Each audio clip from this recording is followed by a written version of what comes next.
Alhamdulillah. Suami udah pada dimasakin apa belum? Sudah. Jadi urusan rumah tangga udah beres semuanya ya. Alhamdulillah. A'udzu billahi minasyaitonir rajim. Bismillahirrahmanirrahim.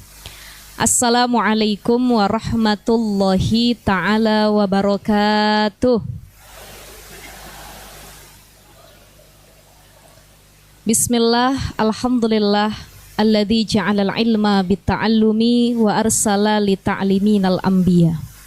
Wassalatu wassalamu ala asyrafil anam wa ala alihi wa ashabihil kiram. Rabbi syrah li sadri wa yassir li amri wahlul uqdatam min lisani yafqahu qawli. Qala Allah Ta'ala fil Qur'anil Karim. Bismillahirrahmanirrahim. Subhanaka la ilma lana illa ma'allamtana innaka antal alimul hakim. Allahumma inna na'udzubika min hamazatis syayatin wa na'udzubika rabbi ayahdurun. Sadaqallahul azim wa sadaqa rasulun nabiyyu habibul karim. Amma ba'd. Ibu-ibu sekalian, teman-teman yang hadir, para jamaah Rumil Al-Hilya yang mudah-mudahan dalam lindungan dan maghfirah Allah Subhanahu wa taala. Hari ini kita lanjut di kajian kitab Nasaihul Ibad ya. Ini sebagian gak hadir lagi pada itu ya, rihlah ya, ke Uzbek ya. Masya Allah. Ya, kita doakan lancar, sehat, afiah mudah-mudahan. Ibu-ibu, kita baca Ummul Quran dulu, suratul Fatihah, untuk pengarang kitab Nasaihul Ibad ala hadhihi wa ala kulli niyatin shalihah, khususan mu'aliful kitab Syekh Muhammad Habib. Syai'un lillahi lahum al-Fatihah. A'udzu billahi minasyaitonir rajim. Bismillahirrahmanirrahim. Alhamdulillahi rabbil alamin. Arrahmanir rahim. Maliki yaumiddin. Iyyaka na'budu wa iyyaka nasta'in. Ihdinas siratal mustaqim. Siratal ladzina an'amta 'alaihim ghairil maghdubi 'alaihim waladdallin. Rabbana ighfir lana wa liwalidina amin. Ibu-ibu sekalian yang dimuliakan Allah, kemarin kita nyampe di maqalah al-rabi', maqalatur rabi', al-maqalatur rabi'ah, maqalah yang keempat. Halaman berapa tuh kalau yang terjemahannya? Al-maqalatur rabi'ah. Ada? Saya boleh lihat kitabnya sebentar? Yang terjemah. Maaf ya, bentar ya.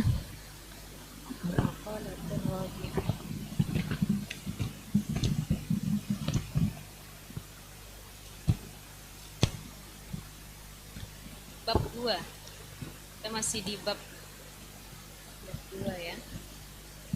Halaman 17.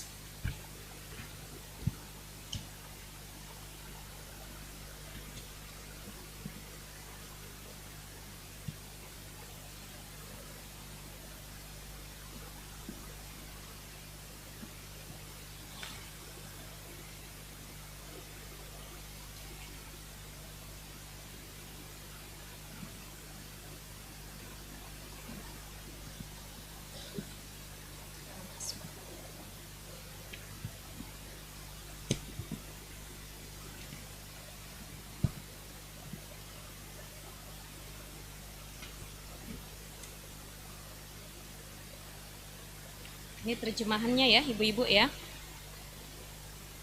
Ini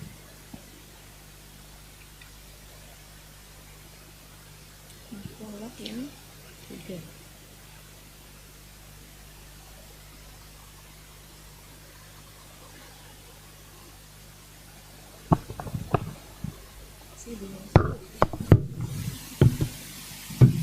Bisa ya kata ibu-ibu ya.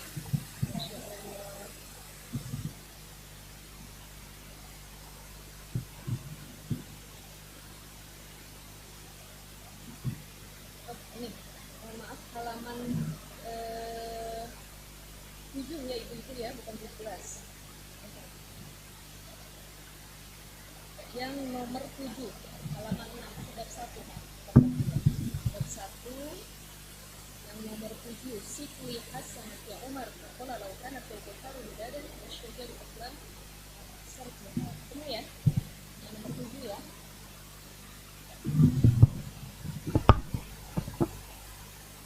Masih awal-awal ya. Masih depan. Baik. Bismillahirrahmanirrahim. Kemarin yang wal maqalah ar-rabi'ah udah, sekarang kita ke maqalah al-khamisah, tapi kita penguatan lagi di maqalah yang ar-rabi'ah ya. Bahasan kemarin itu membahas tentang izzud dunya bil mal wa izzul akhirah bisolihil a'mal.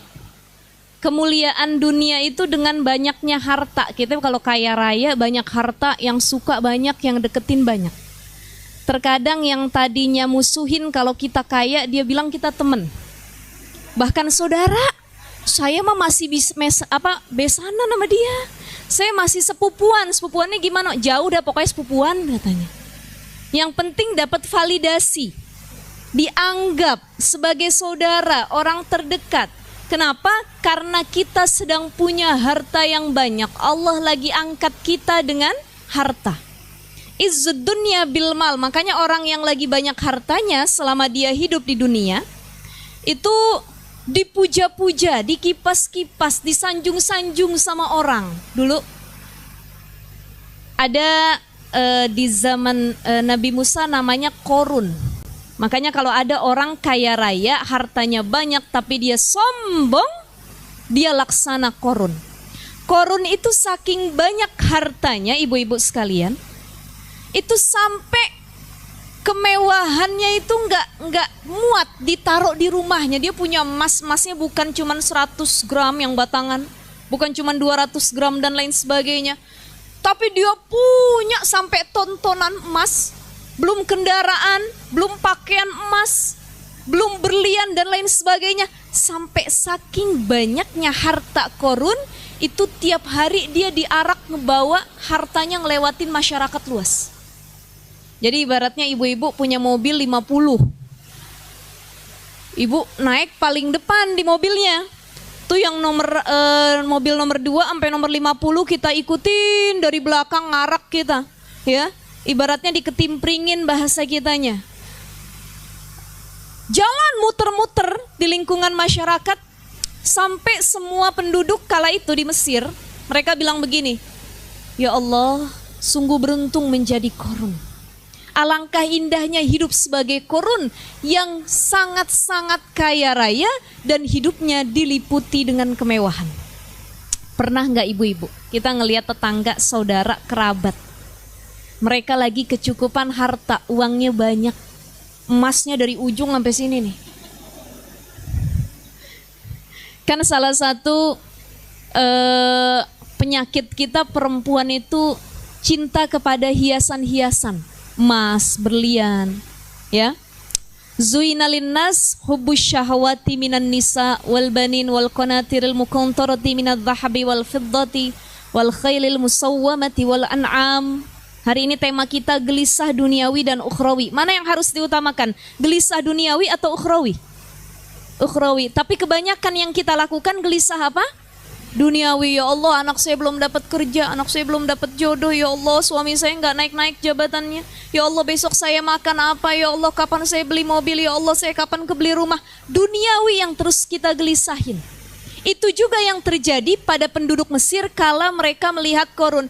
Ya Rabb, betapa beruntungnya Korun jadi orang kaya raya. Kita punya tetangga, kerabat lagi kecukupan harta. Pengen beli apapun gampang, gak kayak kita mikir 2 kali. Cukup apa enggak ya? Kalau beli ini besok ada pegangan apa enggak ya? Kan sering kita begitu ya. Tapi ada orang yang dia mengeluarkan duitnya tanpa berpikir panjang.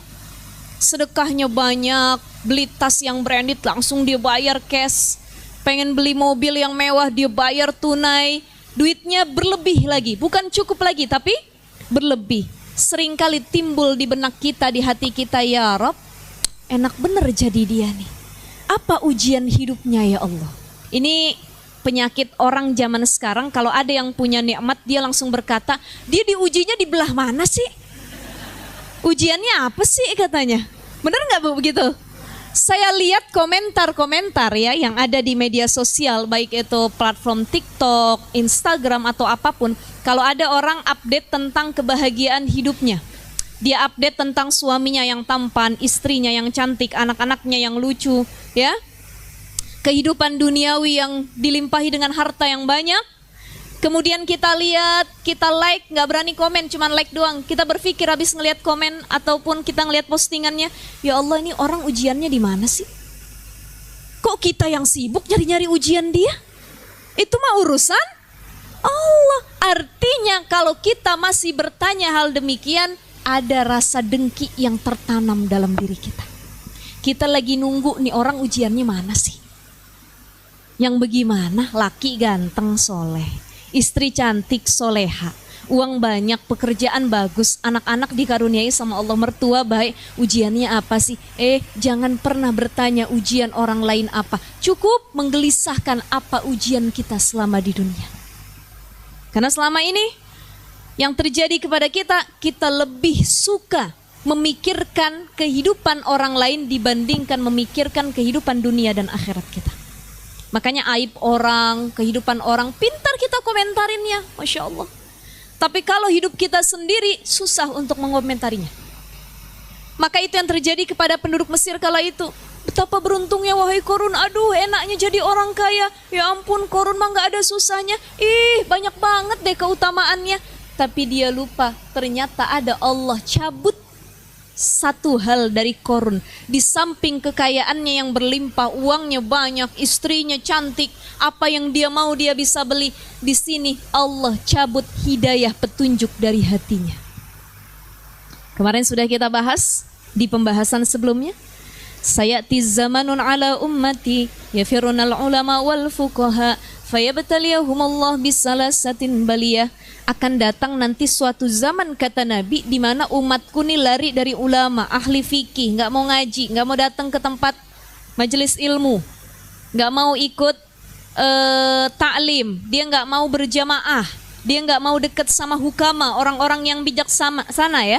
Ada ulama, ada hukama. Apa bedanya ulama dengan hukama? Ulama itu orang alim. Ulama ini maknanya bukan cuma orang yang punya pengetahuan dalam bidang agama, tapi di luar bidang apapun kalau dia alim dan memahami terhadap keilmuan tersebut, dia disebut dengan ulama. Ilmuwan bahasa Indonesianya. Ada orang ahli sains, ahli matematika, ada orang ahli kimia, biologi. Dia paham atau enggak ilmu tersebut? Sampai dia jadi doktor, profesor, ya, bahkan dia buat satu karya dan lain sebagainya. Ini yang juga disebut dengan orang alim. Jadi alim itu maknanya orang yang berilmu. Bukan cuma alim perkara ukhrawi, masalah agama, tapi juga alim perkara duniawi.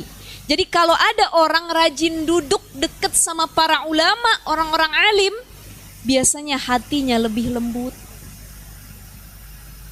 logikanya lebih bermain. Kenapa? Oh, dekatnya sama orang-orang pinter. Mujalasatul ulama, duduknya sama orang-orang alim. Yang diomongin juga perkara ilmu. Coba kalau kita duduknya sama orang-orang bodoh, mohon maaf, sama orang-orang yang kalau kita ngobrol nggak pernah tuh bahas-bahas ilmu. Kalau nggak bahas jilbab, bahas cicilan, ya. Kalau nggak bahas tentang saling berlomba-lomba perkara duniawi. Anak saya mah udah masuk perguruan ini, padahal hasil nyogok.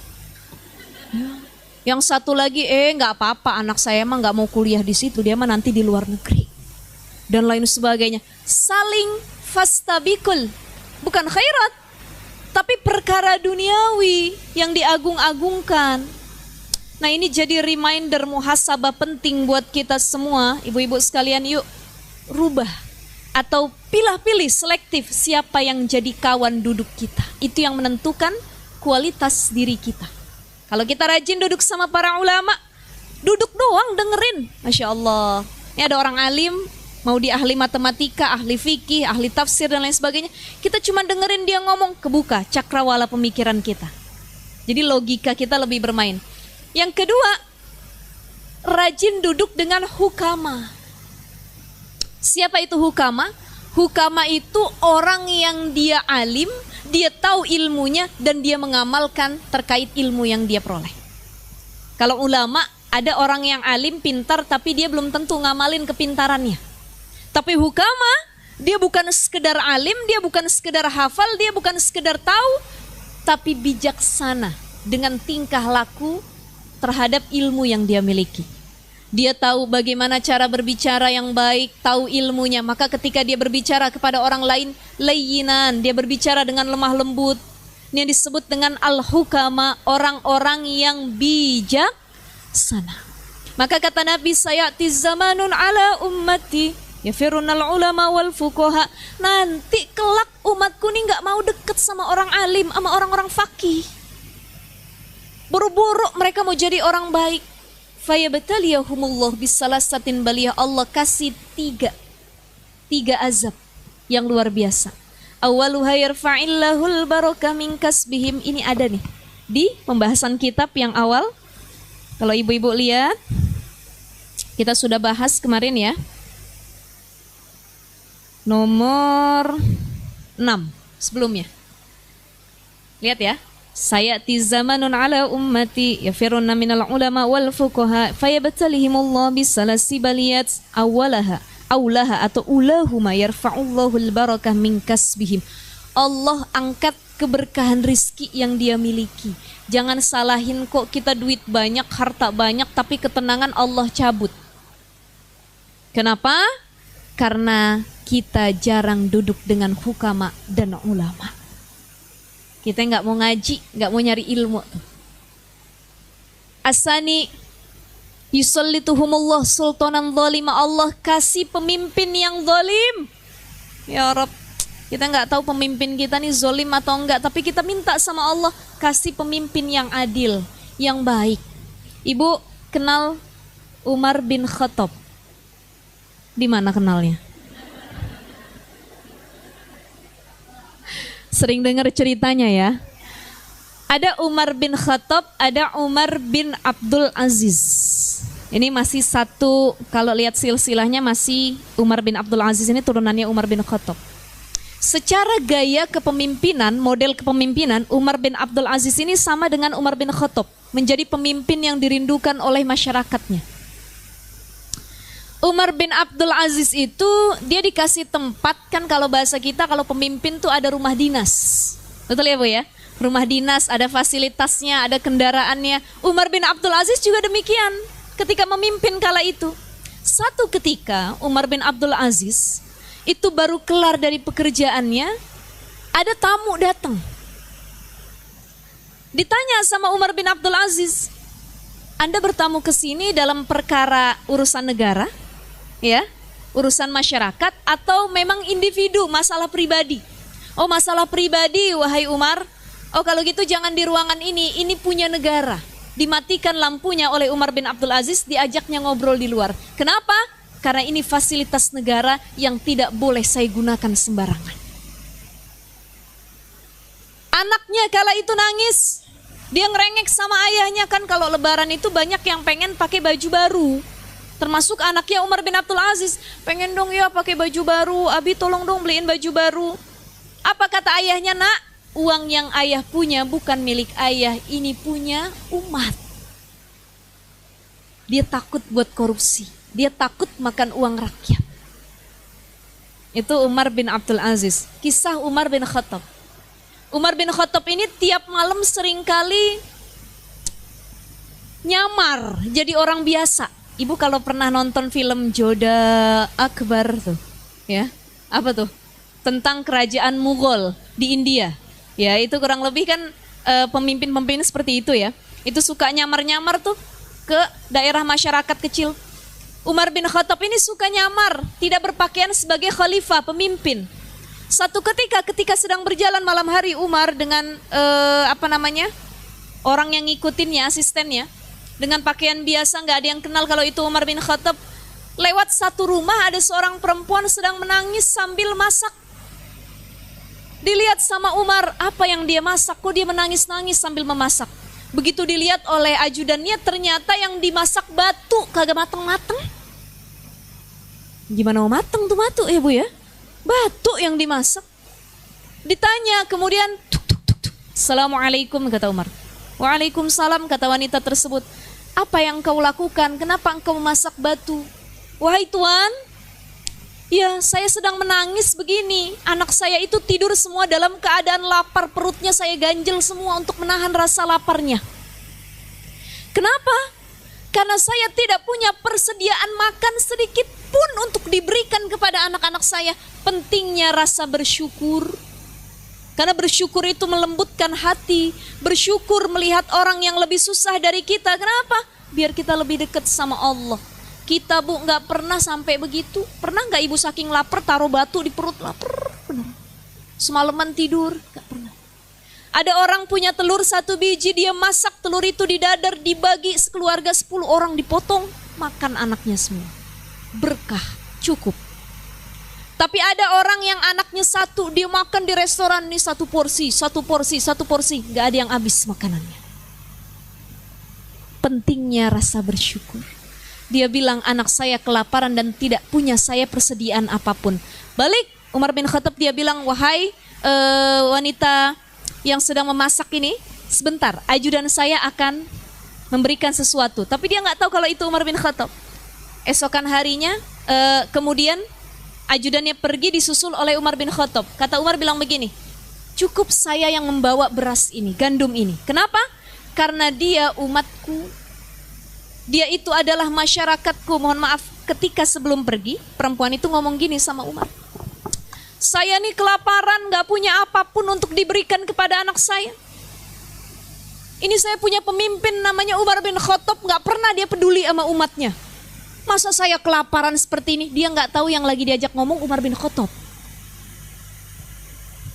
Kata Umar, baik tunggu sebentar, ajudan saya akan mengambil makanan untuk Anda. Pergi, Umar bin Khattab pun ikut ke tempat pengambilan beras tersebut, gandum. Yang bopong berasnya, yang ngambil gandumnya itu langsung Umar. Bukan lagi nyuruh dan ajudannya. Dia bawa beras itu. Kata ajudannya, wahai Umar, biarkan saya bawa. Jangan, ini beban dan tanggung jawab saya di hadapan Allah. Dia bawa uculuk, Assalamualaikum. Dikasih, akhirnya bisa makan sekeluarga. Apa yang terjadi keesokan harinya, Umar bin Khattab lewat lagi dan perempuan itu bilang, Anda bukannya laki-laki yang semalam yang bantuin kita ngasih gandum beras? Kata ajudannya, ini adalah Khalifah Umar bin Khattab. Tuh perempuan malu. Kadang-kadang emang kita perempuan jarang disaring kalau ngomong ya. Tiba-tiba langsung ngomel aja. Nggak nyari tahu dulu ini siapa nih dan lain sebagainya gitu ya. Akhirnya dia bilang, dia berterima kasih, wahai Umar, ya Allah engkau ternyata pemimpin yang adil.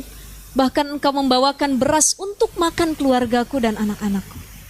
Ini kenapa nanti di satu zaman kata Nabi Allah kasih pemimpin yang zalim sebab kitanya aja nggak mau deket sama ulama.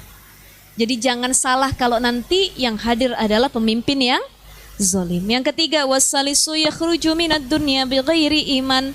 Ya, salah satu azab yang Allah kasih buat orang-orang yang gak pernah duduk di majelis ilmu adalah yakhrujuna minad dunya bighairi iman. Mereka wafat dalam keadaan su'ul khatimah, tidak membawa iman sama sekali. Kita pengennya wafatnya husnul khatimah. Ibu-ibu pengen buru-buru apa nanti aja? Kalau ditanya begitu masih bingung kita ya. Sebab nih dari kita semua, jangankan ibu-ibu, kita semua kalau ditanya di hati yang terdalam masih banyak cinta sama dunia dibandingkan akhirat. Betul ya? Makanya di sini disebutkan izzud dunya bil mal.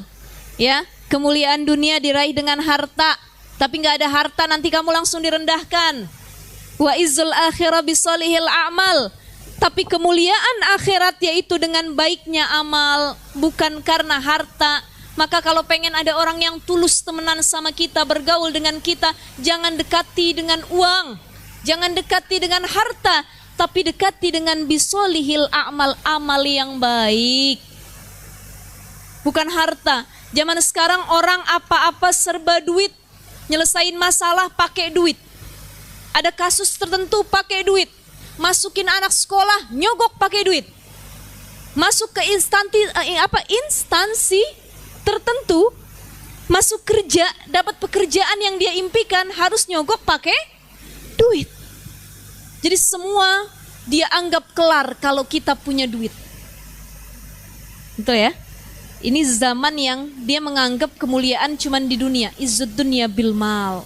Allah ada duit bayar aja biar tutup mulut ya. Ada duit kasih aja biar nggak ngerongrong mulu katanya. Ada duit udah ntar juga di penjara kita kasih aja dan lain sebagainya.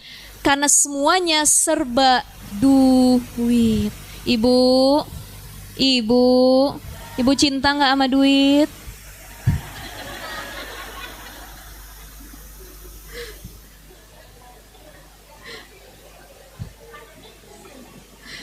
Nah ini, ibu-ibu sekalian, duit kadang-kadang membutakan kita. Intinya hidup duit. Kata orang bilang inti hidup adalah duit. Kalau punya duit hidup tenang. Kalau punya duit hidup bahagia. Kalau punya duit suami istri nggak pernah bertengkar. Kalau punya duit anak-anak sehat afiat. Tapi kalau nggak punya duit, pusing 7 keliling gitu ya. Masya Allah. Ini banyak yang salah persepsi. Makanya gini, kita bukannya nggak boleh ngejar dunia, boleh. Maksudnya bukan kita harus melawan dunia. Dilawan dunia, nggak boleh kita cinta sama dunia, nggak boleh suka sama duit, nggak boleh suka sama perhiasan, boleh.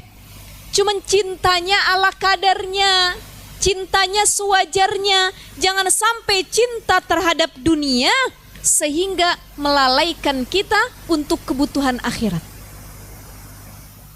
Ada orang yang dapat tender, ya.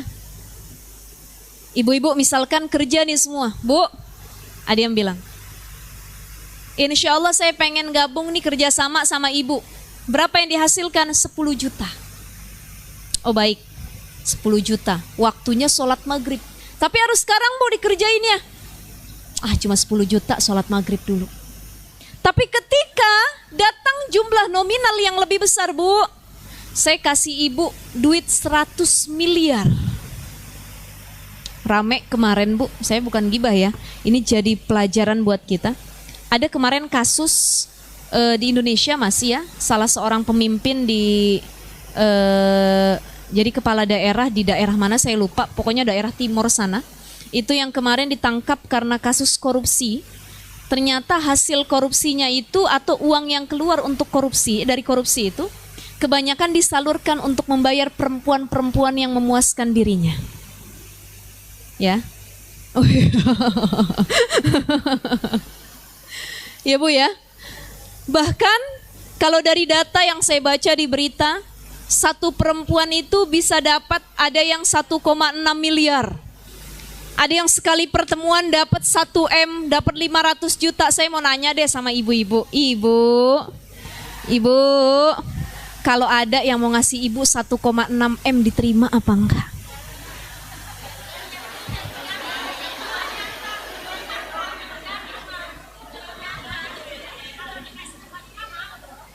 Kalau dikasih cuma-cuma, mau. Tapi kalau ada syaratnya hafal Quran 30 juz. No. Kalau itu mau ya Bu ya. Syaratnya suami ibu buat dia katanya. Nggak mau Ustazah. Syaratnya ini mohon maaf, perempuan yang dikasih uang itu untuk kebutuhan melayani. Jadi mohon maaf mungkin cuma menemani 1 jam 2 jam tapi 1,6 M. Sudah lari nggak dari ajaran Allah? Lari. Jadi ada orang yang menggadaikan akhiratnya demi duniawi. Padahal yang semata-mata dunia itu laibun walahun, permainan doang, udah nggak kekal itu mah. Punya duit sebanyak apapun habis juga. Tapi tidak dengan solihil amal soleh. Ada orang deketin kita lagi banyak duit tuh, yuk kita deketin yuk katanya. Kita baik-baikin yuk. Sudah tidak punya uang, boro-boro ada yang mau bergandengan tangan lagi dengan kita. Kita susah nelpon sana sini minta tolong. Semua seolah-olah musuh yang tidak kenal dengan kita. Kamu siapa? Saya nggak kenal tuh. Saya nggak pernah komunikasi sama kamu dan lain sebagainya. Maka teman-teman, ibu-ibu sekalian, yuk kita kejar izul akhirah, jangan izud dunia. Karena dunia itu hanya membohongi saja. Kita lanjut di makalah al-khamisah. Wal maqalatul khamisah, makalah yang kelima. An Utsman radhiyallahu an, dari Utsman radhiyallahu an.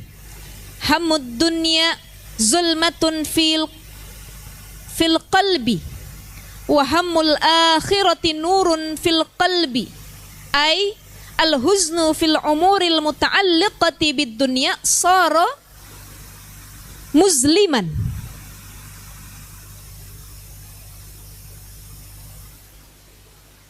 Wal huznu fil umuril muta'alliqati bil akhirah sara munawwiran lil qalbi. Allahumma la taj'alid dunya akbara hammina wala mablagha ilmina. Ini kata Utsman radhiyallahu an begini. Kita gelisah, hamud dunya zulmatun, gelisah sama perkara dunia itu disebut zulmatun fil qalbi, bikin hati kita gelap. Besok pakai baju apa ya? Besok model tas kayak gimana ya? Kondangan lipstik warna apa ya? Mobilnya seperti apa dan lain sebagainya. Dunia terus yang kita gelisahin. Makanya ada dua perkara yang bikin tuan rumah itu sengsara. Satu, ketika terjadi kematian dalam rumah tersebut. Yang kedua, ketika terjadi pesta walimah, pernikahan. Ibu-ibu kalau mau ngawinin anak, gelisah apa enggak? Gelisah enggak? Ini daging berapa kilo ya ayam ya? Yang ini ngutang di mana ya? Sayuran yang ini berapa? Model makanannya apa? Tendanya kayak gimana? Gelisah kita pikirin. Bahkan banyak kemarin yang curhat sama saya jamaah. Saya punya jamaah ada di daerah Grogol, Depok. Dia nanya, Ustazah apa hukumnya kalau lagi acara walimatul urus ya?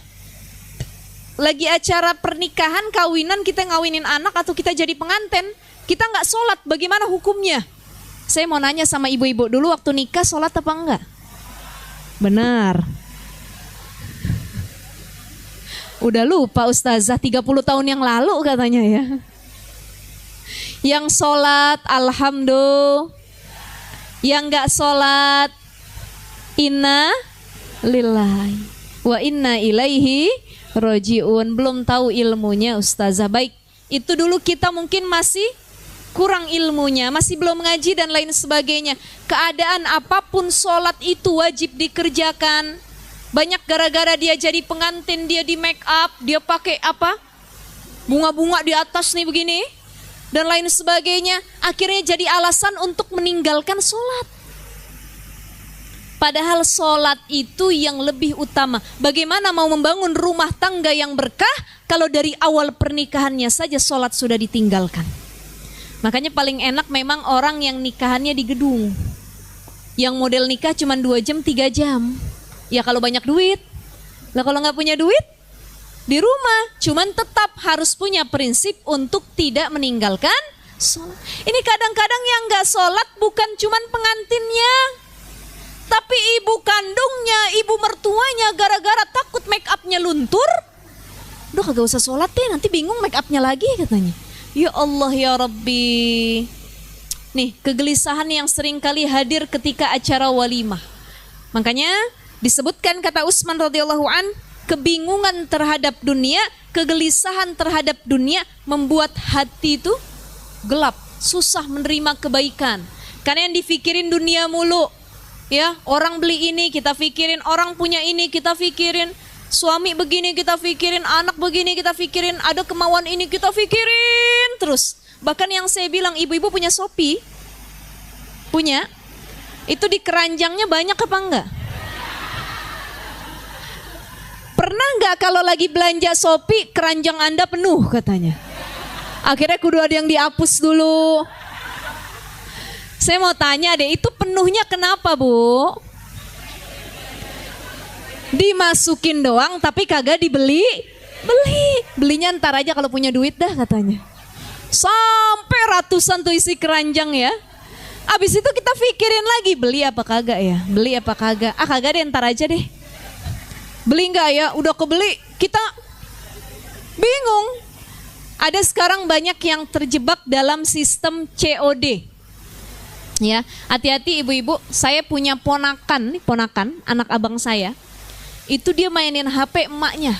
Saya nggak tahu anak sekarang kenapa pinter bener ya mainin handphone ya. Dia buka Shopee, dia pesan mainan totalnya 350.000, sistemnya COD. Datang abangnya, nyamperin orang tuanya, tetangganya, ini katanya alamat ini ya, betul. Ini belum dibayar 350.000, kaget emaknya. Saya nggak pernah mesen ini, ternyata anaknya yang mesen lewat aplikasi ibunya. Ibu jangan ngelakuin gini ntar di HP suami. Suami punya Shopee, kita check out nanti COD gitu ya. Nih hati-hati, merugikan orang lain. Ya itu yang membuat kita gelisah. Terlalu banyak keinginan mati. Pengen ini, pengen itu, pengen ini, pengen itu, mati. Karena ujung-ujungnya kullu nafsin za'iqatul maut. Setiap yang bernyawa akan. Tapi kita seringkali lalai dengan kematian. Makanya memandang dunia itu harus lebih jeli dan lebih cerdas. Dunia itu kan secara pandangan itu bisa dilihat dari dua sisi. Ada sisi lahir, ada sisi batin. Bagaimana sisi lahir dunia? Sisi lahir dunia itu menggiurkan. Ya gurannakum, seringkali menipu pandangan mata kita. Wah enak jadi orang kaya, wah enak punya harta berlimpah, wah enak bisa jalan-jalan ke sana kemari, wah enak ABCD dan lain sebagainya. Tapi kita lupa dan gak tahu, jangan-jangan harta yang dimiliki tersebut adalah hasil dari menipu orang lain. Hasil yang tidak halal. Ada orang umroh, berangkat haji, hasil korupsi, diterima apa enggak umrohnya? Diterima atau enggaknya kembalikan kepada Allah. Tapi sumbernya halal atau haram? Haram. Bagaimana yang hak dengan yang batil dicampur? Kan orang kalau umroh haji dia manggil Allah, labbaik Allahumma labbaik. Kata Allah, labbaik ya ummati. Tapi ketika dia pakai hasil yang haram itu, dalam hadis Nabi disebutkan, dia pakai uang korupsi, dia pakai hasil mencuri, menipu orang lain. Dia bilang labbaik ya Allah. La labbaik. La labbaik, kata Allah. Jadi ibaratnya kita manggil, saya manggil ya, Bu Debi. Enggak deh ustazah, enggak. Enggak kenal kita. Kita manggil Allah lagi umrah. Labbaik Allahumma labbaik, nangis-nangis di pinggir Ka'bah. Kata malaikat, lala baik, kagak usah nangis-nangis dah katanya. Itu dalam hadis Nabi disebutkan.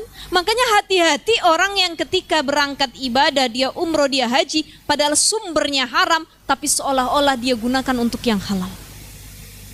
Ada orang habis korupsi ratusan M, 271 triliun. Uang bukan itu ya Bu ya? Bingung saya tuh, ya Allah, banyak benar itu. Masya Allah. Dia korupsi miliaran rupiah, ratusan juta. Kemudian setelah korupsi dia sholat.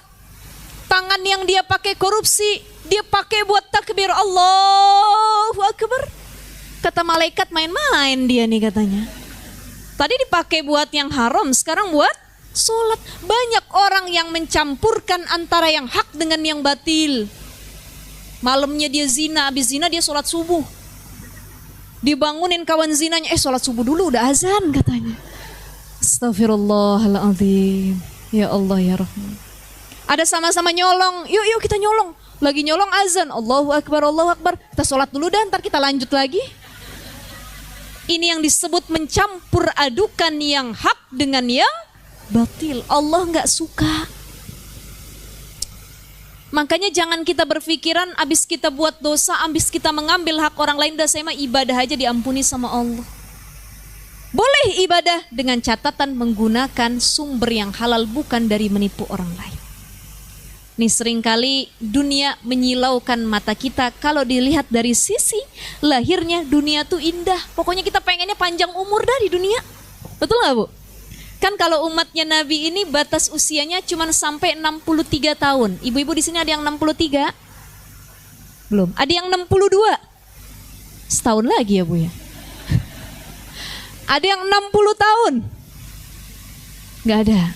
Ada yang 55 tahun? Ada. 8 tahun lagi ya Bu ya. Ya itu belum tentu ya Bu ya. Kebanyakan memang usia umat Nabi dilihat dari wafatnya Nabi, yaitu 63. Ada yang lebih usianya dari 63. Berarti Allah kasih bonus. Disuruh banyak ibadah. Makanya kalau ada orang sudah tua renta, dia sudah usia senja, Tapi dia masih nggak suka ibadah, dia nggak suka ngaji, sukanya foya-foya. Nih jadi tamparan keras buat kita. Ada nenek-nenek nutup aurat nggak mau, pakainya legging. Kemana-mana dia pakai legging. Ada pasar malam dia naik kemidi puter sambil megang tas. Ya Allah ya Rahman, itu yang disebut dengan Nelly, nenek lincah. Malu nek sama cucu, begitu ya. Masya Allah ya Roh. Nih makanya kemarin saya bahas tentang kitab Riyadhus Shalihin. Di situ disebutkan tentang beramal soleh di usia senja. Karena banyak orang yang walaupun sudah masuk usia senja, dia lupa, nggak ada self awareness, kesadaran diri untuk terus berubah. Ada disebutkan dalam Al-Quran, kalau kita sampai usia 40 tahun, cung yang 40 tahun ibu-ibu. Serius 40 tahun? Bukannya 25 tahun yang hadir di sini rata-rata? Masya Allah. Ada reminder buat orang-orang yang usianya sudah menginjak 40 tahun. Itu dalam Al-Quran. Kenapa Ustazah usia 40 tahun? Usia 40 tahun ini penentuan dia bakal jadi orang baik, soleh atau orang yang toleh, buruk. Kenapa? Karena Nabi diangkat jadi Rasul ketika usia 40 tahun. Turun ayat Iqra bismi rabbikal ladzi khalaq, khalaqal insana min 'alaq, Iqra wa rabbukal akram, ya ila akhir ayat. Itu Nabi menginjak usia 40 tahun, yang sebelumnya Nabi itu bukan Rasul. Cuma Nabi. Apa bedanya Nabi sama Rasul? Ada yang tahu? Selama ini kita nyebut Nabi sama Rasul, bedanya apa?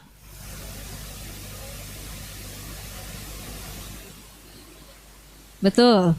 Kalau Nabi dia menerima wahyu untuk dirinya sendiri.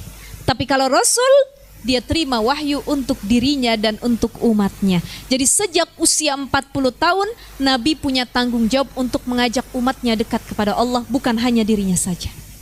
Makanya orang yang masuk usia 40 tahun ini usia yang angker.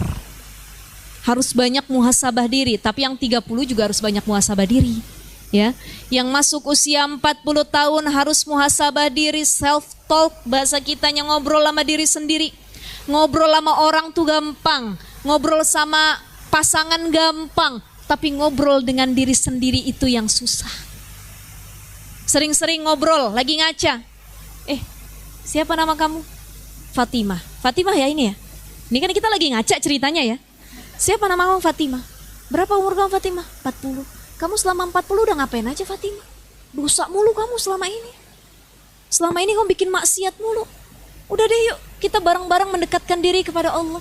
Jadi ngobrol, ngaca dengan diri sendiri. Itu self-talk ini yang paling susah. Gak semua orang tuh mampu melakukan hal tersebut. Makanya muhasabah paling penting adalah ketika kita mampu berdamai dan berbicara dengan diri sendiri, bukan dengan orang lain.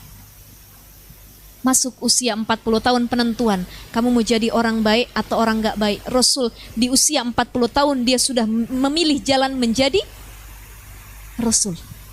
Orang yang mendekatkan diri kepada Allah dan mengajak orang lain untuk dekat kepada Allah. Kita batas usia 63 tahun. Ada yang dikasih 70, 80, 90, ini bonus dari Allah. Jangan sampai kita nggak bersyukur. Makanya doa yang harus dibaca, Rabbi auzi'ni an ashkura ni'mataka allati an'amta alayya wa ala walidayya wa an a'mala salihan taradahu wa adkhilni birahmatika fi ibadikas salihin. Gitu ya. Ini doa Rabbi auzi'ni an ashkura, ya Allah jadikan kami hamba yang bersyukur. Dikasih umur panjang selama ini, badan sehat, afiat, keluarga utuh, rizki alhamdulillah lancar ya Allah.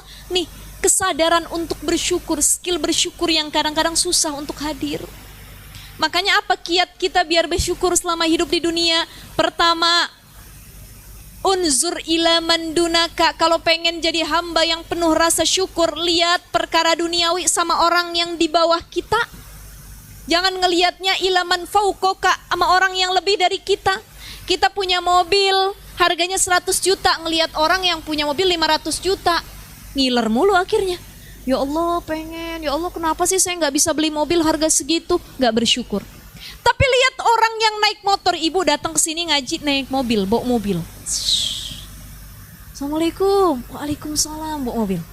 Ada kawannya begitu buka kaca, dia naik motor, pakai helm, jauh rumahnya. Timbul rasa syukur, alhamdulillah saya dikasih mobil ya Allah. Yang lain kawan-kawan saya ngaji, naiknya motor. Yang naik motor, tin, Bu Haji mari. Alhamdulillah saya naik motor. Ini kawan-kawan saya ngaji jalan kaki, naik angkot, naik gojek, gak punya motor sama sekali. Yang jalan kaki dia bilang alhamdulillah. Dia lihat yang naik kursi roda, ih kesian bener kakinya gak bisa pakai buat jalan. Alhamdulillah kaki saya sehat bisa jalan kemanapun. Yang di kursi roda mengatakan alhamdulillah masih bisa duduk jalan kemana-mana pakai kursi roda. Kesian yang berbaring di atas tempat tidur gak bisa ngapa-ngapain. Kata yang berbaring di atas tempat tidur, alhamdulillah ya Allah masih hidup ya Allah. Kesian yang udah di kuburan kagak balik-balik lagi. Kan yang di kuburan pada betah ya Bu ya. Betul gak? Orang kalau udah kagak balik lagi berarti dia betah. Dia gak punya kesempatan untuk balik lagi. Makanya andai kata ibu-ibu sekalian yang Allah cintai, andai kata kita ngelewatin kuburan, kita bisa mendengar teriakan orang-orang yang ada dalam kuburan, tangisan mereka. Salah satu permintaan orang yang sudah masuk dalam kubur adalah, ya Allah kembalikan saya ke dunia. Kalau saya kembali ke dunia, saya akan sholat tepat waktu. Saya akan sedekah sebanyak-banyaknya. Saya tidak akan mengusik orang lain. Saya akan menjadi hamba yang solih dan solihah ya Allah. Kata Allah, enggak lah ya, udah telat. Enggak ada tawar-menawar, kata Allah. Sudah telat. Hatta zurtumul maqabir. Sampai kamu masuk ke dalam kubur tuh udah garis finish, batas akhir. Enggak ada lagi kesempatan. Kalau sekarang masih hidup masih bisa. Sebejat-bejatnya kita, seburuk-buruknya kita, selama kita taubatan nasuha, minta ampun sama Allah, ya Allah saya pengen jadi hamba yang lebih baik lagi, Allah akan bukakan pintu maaf seluas-luasnya. Tapi kalau sudah nyawa nafas kita berada di kerongkongan, udah mau dicabut itu sama Allah, ya Allah, gak ada lagi kesempatan untuk menjadi orang baik. Ya, makanya mari ibu-ibu sekalian ingat pesan dari Utsman radhiyallahu an, hamud dunya zulmatun fil qalbi. Cinta dunia, terlalu senang sama dunia nih bikin hati gelap. Tadi lihat dunia kalau dari sisi lahirnya kita cinta, tapi kalau dari sisi batinnya, alladzi khalaqal mauta wal hayata liyabluwakum ayyukum ahsanu amala. Ya, kita kudu melihat dunia dari aspek batin, bukan cuma lahir. Secara pandangan mata kita, ya Allah, yang kaya tuh enak, yang cantik tuh enak, yang punya privilege tuh enak, yang hidupnya bergelimang harta enak, pandangan mata.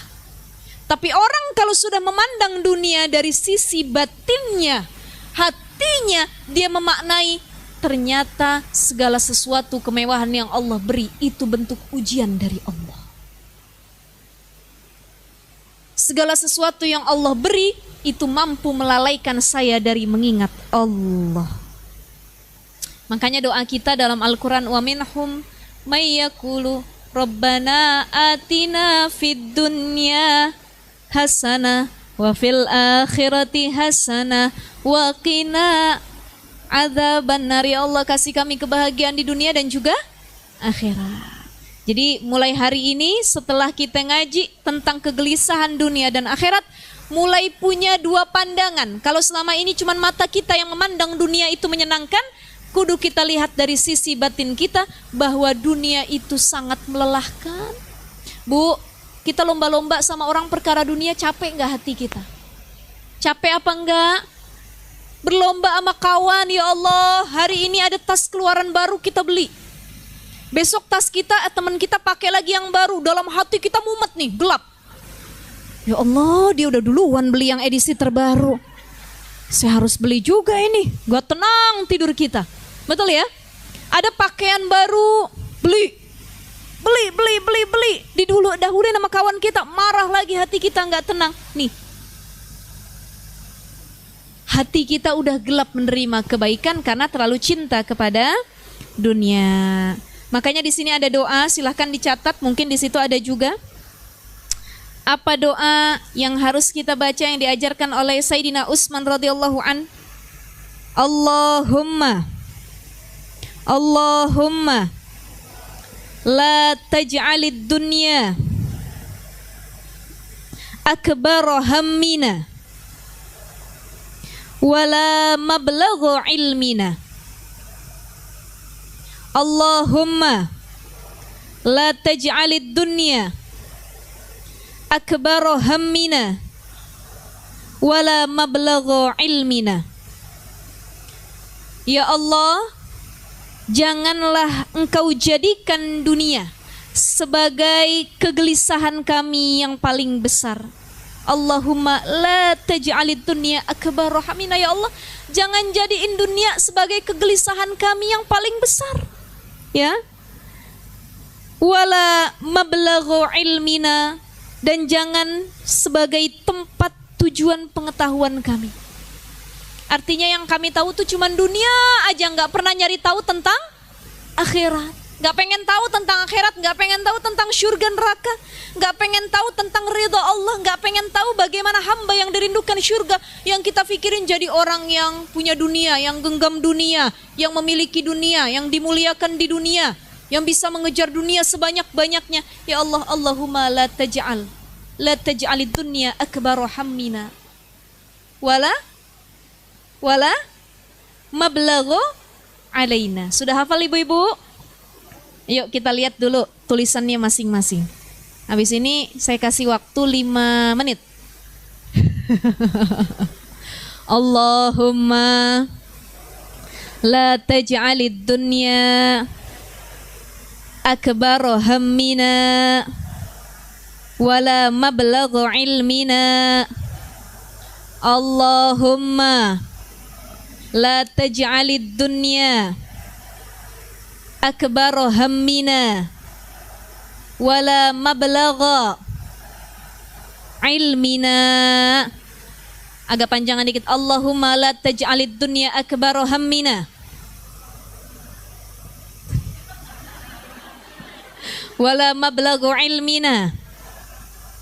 Allahumma la taj'alid dunya akbar hammina wala mablagha ilmina. Bareng-bareng.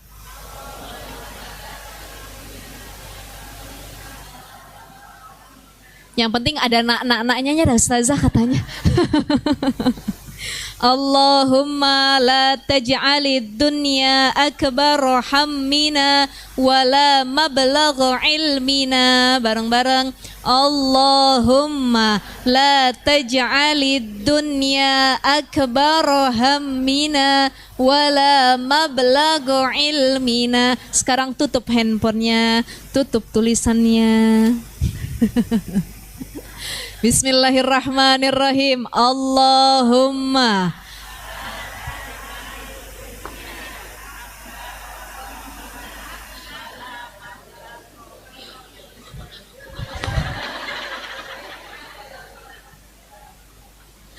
Insya Allah udah dicatat, udah nyampe ke sini juga ya Bu ya. Ba'da sholat jangan kita lupain nih doa Allahumma la taj'alid dunya akbar hammina wala mablagha ilmina. Ya Allah, jangan jadiin dunia kegelisahan terbesar buat kami ya Allah. Jangan jadiin dunia sebagai tempat pengetahuan kami, cuman dunia yang kami pikirin, jangan ya Allah. Tapi jadikan akhirat sebagai tujuan yang kami gelisahkan. Besok kalau saya mati bagaimana? Besok kalau saya dikubur bagaimana? Ibu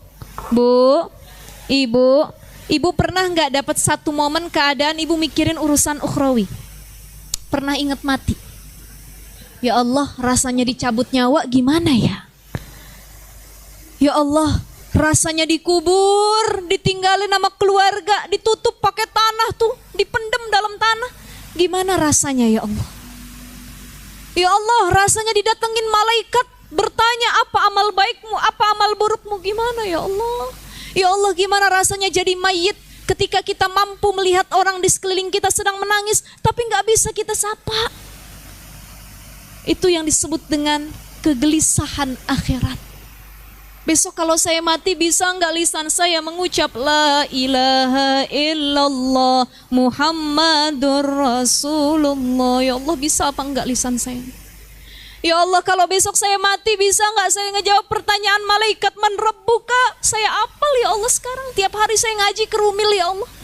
Kalau ditanya man rabbuka, Allahu Rabbi, apal pokoknya. Tapi ketika sampai di alam kubur, bisa nggak hidayah itu datang kepadaku ya Allah? Kemudahan yang kau berikan, mampu nggak aku menjawab pertanyaan para malaikat? Ya Allah, kelak nanti di yaumil hisab, saat pertimbangan amal baik dan buruk, kira-kira lebih berat amal baik saya atau buruk saya ya Allah? Ini kan gelisah kita, Bu. Betul nggak? Jangan yang kita mikirin tuh dunia mulu, cicilan ya Allah, beli mobil 2M berapa ya? Kerjanya apa ya Allah, biar punya rumah model begini gimana? Itu mah dunia semua. Tapi kalau akhirat yang udah kita gelisahin, ya Allah, saya masuknya surga apa neraka? Ya Allah, nanti saya dikumpulin lagi enggak sama keluarga saya ya? Ya Allah, anak yang saya cinta bener sama anak-anak saya ya Allah. Ketemu lagi apa enggak saya nanti di surga ya Allah? Jangan-jangan tempat saya neraka ya Allah. Tuh, ini disebut dengan kegelisahan akhir. Jadi kalau ada orang dia gelisah ingat terus mati, bagus, zikrul maut itu melembutkan hati. Tapi kalau berlebihan mengingat kematian, dia kudu berobat ke psikiater. Takut mati, melayat orang takut. Ini takut, lewat kuburan takut. Pokoknya yang berhubungan dengan kematian dia takut. Dia lupa kalau ajal itu datang kapanpun.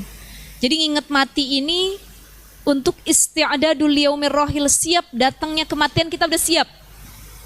Kita bilang sama Allah, Ibu, Bu, bagaimana kita bilangnya sama Allah? Ya Allah, kapanpun itu saya siap, betul nggak? Betul nggak? Jawabnya ragu-ragu ini kayaknya. Bu, kapanpun itu siap? Siap tidak? Berat banget Ustazah katanya ya. Ya, siap nggak siap harus siap. Insya Allah mudah-mudahan dipermudah bawa bekal. Bekalnya apa? Takwa. Khairuz zadit takwa. Baik, kita lanjut ke makalah yang satu lagi. Wal maqalatus sadisah, makalah yang ke-6. Kalau tadi makalah yang kelima dari Utsman bin Affan, Umar bin Khattab, Ali bin Abi Thalib. Apa makalah yang as-sadisah yang ke-6? An Ali radhiyallahu an. Dari Ali radhiyallahu an. Siapa Ali ini? Ali ini sepupunya Nabi, anaknya Abu Thalib, makanya namanya Ali bin Abi Thalib. Ali ini sepupu Nabi plus mantunya Nabi.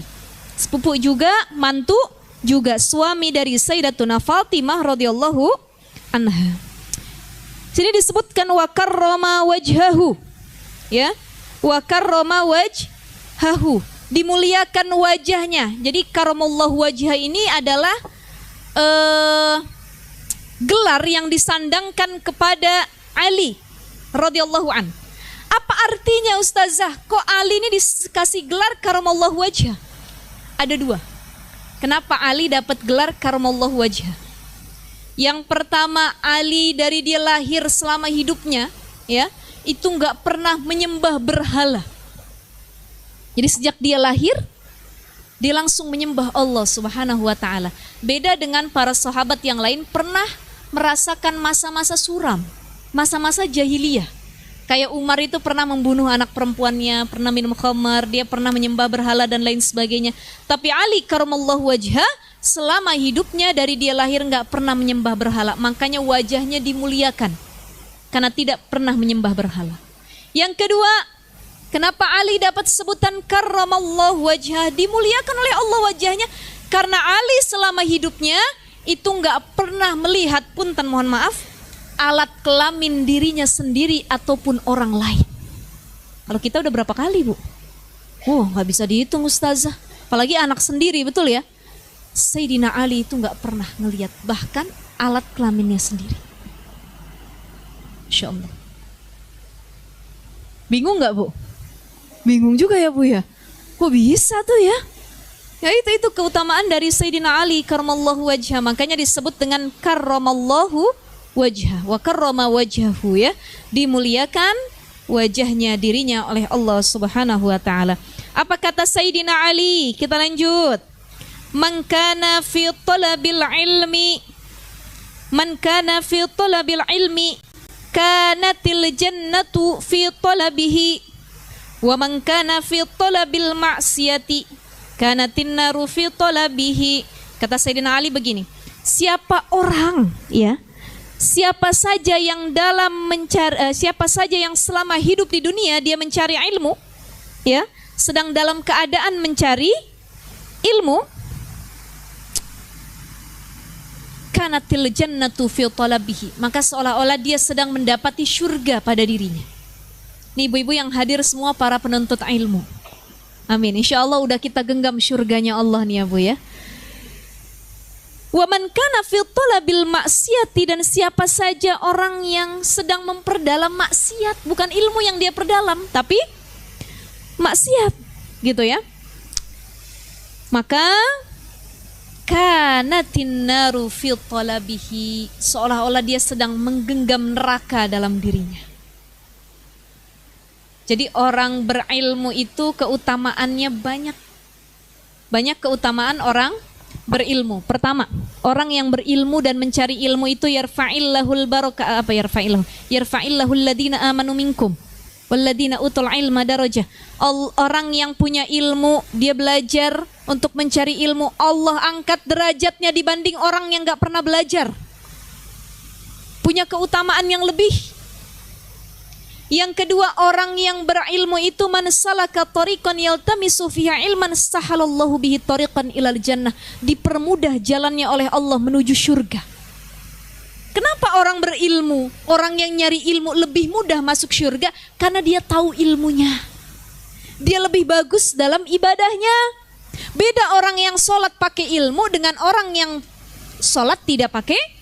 Beda apa enggak? Ibu pernah enggak kalau kita lagi jadi jamaah umroh atau haji atau kita sholat di masjid manapun, bahkan masjid ini Wahdatul Ummah ya, kita dengar imamnya lagi baca ayat Quran, dia nangis. Alhamdulillahirabbil alamin arrahmanirrahim. Sungguh-sungguh kan kita yang dengar ikut nangis nggak? Kenapa kita nangis? Imam sholat yang nangis saat membaca ayat Al-Quran, nangisnya disebabkan karena dia faham apa yang dia baca. Kalau kita pernah nggak nangis lagi sholat?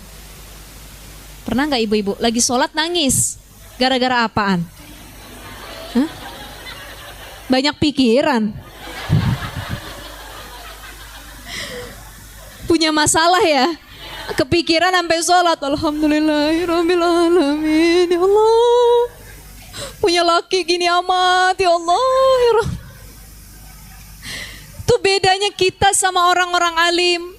Orang-orang alim fakih itu kalau sholat dia nangis bukan karena beban hidupnya, bukan karena dia ngitung ya Allah cicilan gimana dibayarnya, waladhdallin.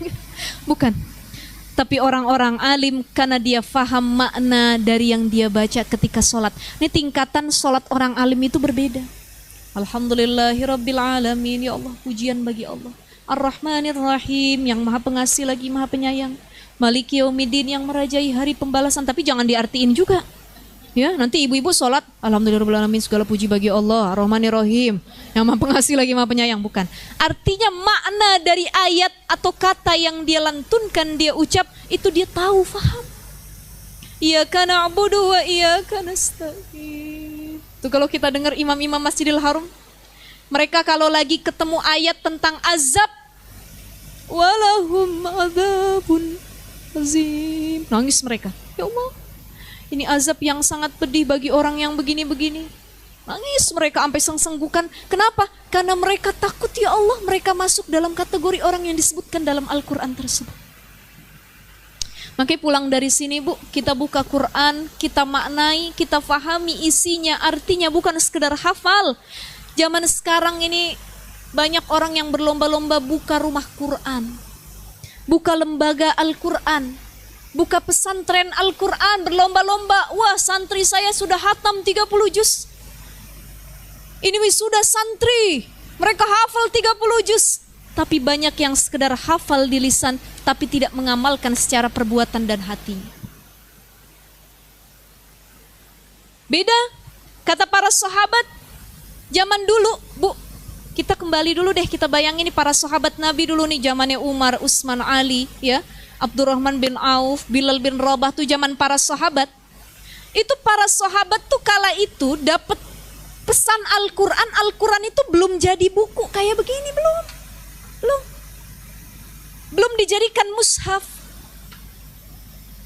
Karena mushaf itu baru dijadikan ketika di Khalifah Utsman bin Affan, itu baru dibukukan jadi mushaf Al-Quran yang sekarang tinggal kita nikmati, kita hafal, kita cari, oh surah ini apa, ayat ini apa, itu di zaman Utsman. Di zaman Nabi dulu kalau ada turun wahyu ayat Al-Quran, para sahabat tuh ngedengerin langsung dihafal. Yang kedua dicatat, ada yang dicatat di pelepah kurma, ada yang di batang daun, ada yang di tembok, ada yang pakai kapur, ada yang pakai batu catatannya. Akhirnya dikumpulkan menjadi mushaf Al-Quran. Apa kata para sahabat? Kunna na'malul Qur'ana qabla an nahfadhuhu. Kami tuh mengamalkan Al-Quran sebelum kami menghafalnya memang, karena belum jadi satu mushaf. Tapi kami sudah lebih utama mengamalkannya.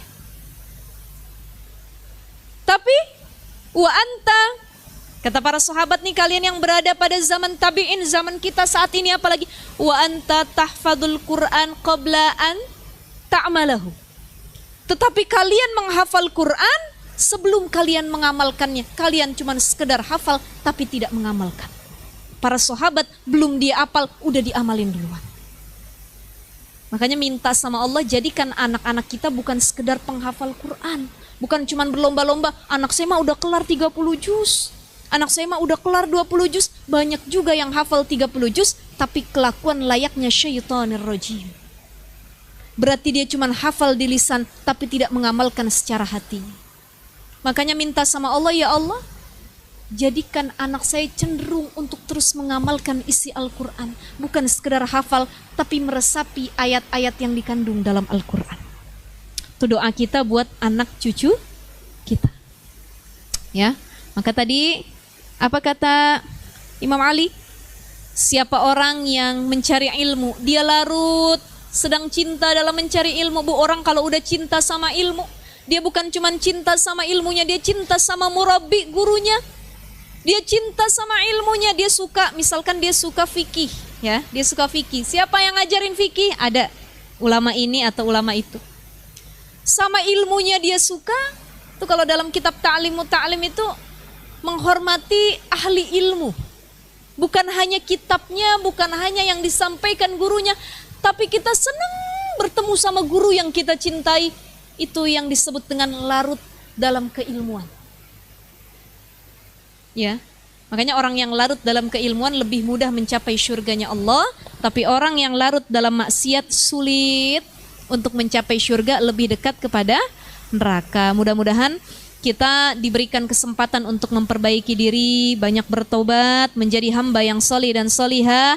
Hati kita dicondongkan oleh Allah untuk lebih mengutamakan akhirat dibandingkan dunia. Cinta dunia boleh, suka dunia boleh, tapi sewajarnya, ala kadarnya, sesuai kebutuhan, tidak berlebih-lebihan, apalagi melupakan perkara akhirat kita. Wallahu a'lam bishawab. Ibu-ibu, saya serahkan kepada Mbak Yuni, mungkin ada sesi tanya jawab, mangga silahkan. Bunda-bunda ada yang mau bertanya? Silakan. Silakan Bunda, masih ada waktu untuk bertanya.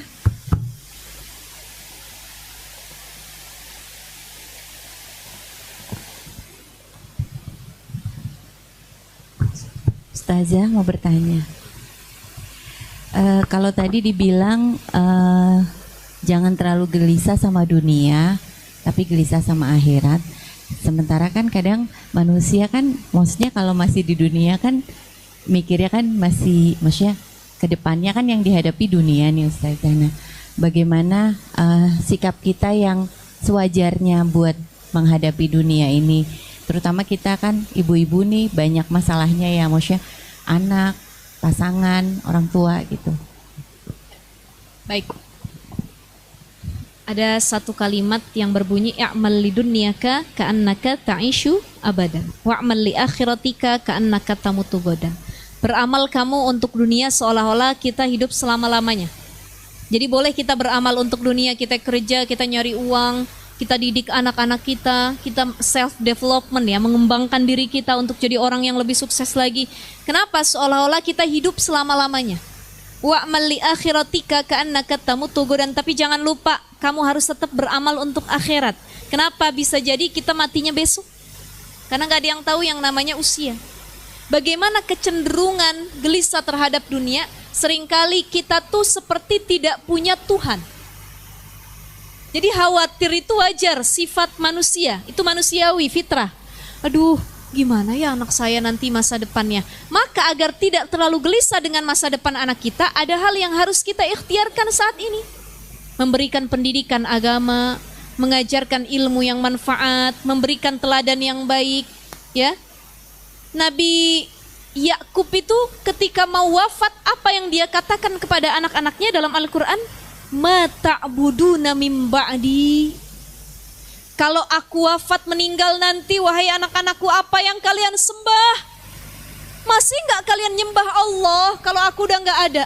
Ma ta'buduna min ba'di. Ini kan gelisah pada anak, tapi dalam urusan akhirat. Kalau ayah ibu nggak ada, nanti bagaimana sholat kamu? Nanti bagaimana baca Quran kamu? Bagaimana ibadah kamu? Bagaimana akhlakmu? Itu perkara yang mengarah kepada dunia. Tapi ada orang tua yang ketika dia punya anak, dia hendak wafat, yang dia gelisahkan bukan lagi perkara ukhrawi, tapi duniawi. Bukan lagi mata'buduna min ba'di, nanti kamu nyembah siapa? Tapi kata orang tuanya, mata'kuluna min ba'di. Kalau aku nggak ada, kamu makan apa? Siapa yang ngasih kamu nafkah? Siapa yang ngurusin kamu nak? Nih kadang-kadang kita ibu-ibu kegelisahannya, ya Allah, jangan sampai saya umurnya pendek, kesian nanti anak-anak saya siapa yang ngurus. Betul ya?